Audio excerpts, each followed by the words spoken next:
আমি ডক্টর সংযুক্তা দত্ত। আমি ফোর্টিস হসপিটালের এমার্জেন্সি মেডিসিন ডিপার্টমেন্টের কনসালটেন্ট এবং হেড।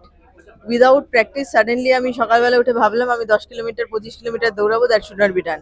তারা এসে ক্যাজুয়ালি 2.5 কিলোমিটার হাঁটতে পারে, but proper running should not be done without proper practice. এটা ছাড়া যদি কারোর কোনো হেলথ রিলেটেড ইস্যুস থাকে তাহলে ডাক্তারের সাথে পরামর্শ করে দৌড়াতে পারা যাবে কি পারা যাবে না সেটা কিন্তু জেনে তবেই রান করতে আসা উচিত। কিছু যদি টেস্টের দরকার থাকে সেগুলো করিয়ে নেওয়া উচিত। এবার নেক্সট হচ্ছে ডিউরিং দ্য রানের জন্য প্রিপেয়ার হয়ে আসার মতন বডি হাইড্রেটেড থাকতে হবে, সামান্য কিছু খাবার খেয়ে আসতে হবে, একদম খালি পেটে নয়।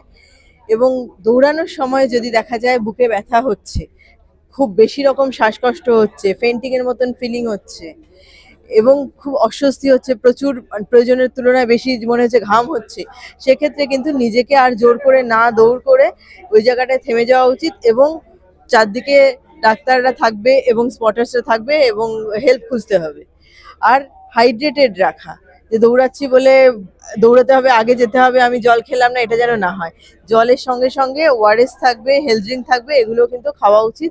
তার কারণে যে শুধু জল আমরা লুজ করি না রানের সময়, বডি থেকে সল্ট বেরিয়ে যায়, গ্লুকোজ কমে যায়, সুতরাং এগুলোও খেয়াল রাখতে হবে। সুতরাং আমরা যদি নিজেরাও একটু কশাস হই নিজেদের শরীরের প্রতি, এবং তার সাথে ডেফিনেটলি মেডিকেল হেলথ তো আছেই। সো ডেফিনেটলি আমরা একটা ভীষণ ভালো একটা সকাল কাটাতে পারবো যদি আমরা এগুলো সব মনে রাখি।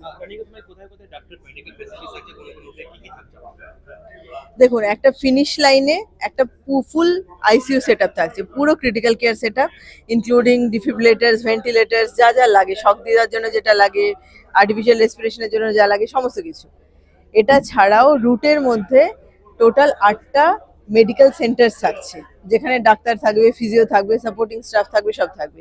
এটা ছাড়াও টোটাল 15টা অ্যাম্বুলেন্সেস থাকবে, দোজ আর আইসিইউ অ্যাম্বুলেন্স, যেগুলো ট্র্যাকের মধ্যে থাকবে। এবং স্টার্ট ফিনিশ লাইনেও কতগুলো আলাদা ক্যাম্প হচ্ছে, যেখানে সিনিয়র সিটিজেনরা থাকছে, যেখানে এলিট রানার্স, কিংবা যেখানে এসে সবাই রান শেষ করছে, ওখানেও অ্যাম্বুলেন্স থাকবে, ডাক্তাররা থাকবে আলাদা আলাদা ক্যাম্পে। তো সেই জায়গাটা তো কাভার করা হবেই। এটা ছাড়া 9-10 জন বাইক অ্যাম্বুলেন্স থাকবে, যারা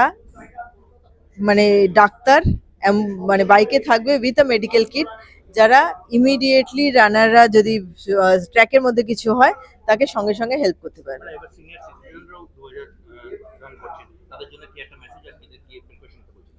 দেখুন, তাদেরকে আমি সবার আগে এটা বলবো, নিজেদের আগে ফিটনেসটা তাদের ডাক্তারদের সাথে চেক করুক।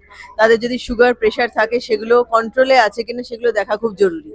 এবং কার্ডিয়াক কোনো ইস্যুস থাকলে একটা ইকো করে নেওয়া, লাং ইস্যুস থাকলে একটা পালমোনারি ফাংশন টেস্ট করে নেওয়া, এগুলো কিন্তু বয়স্কদের জন্য দরকার। কারণ তাদের হেলথ যারা খেয়াল রাখছে সেই ডাক্তাররা তাদের পারমিশন ছাড়া আমার মনে হয় এদের দৌড়ানো উচিত নয়।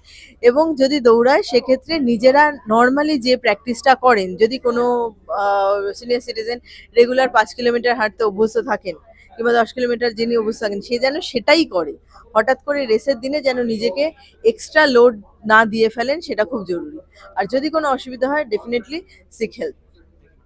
And there will be a sufficient force around the venue and the line of route also. Okay, sir.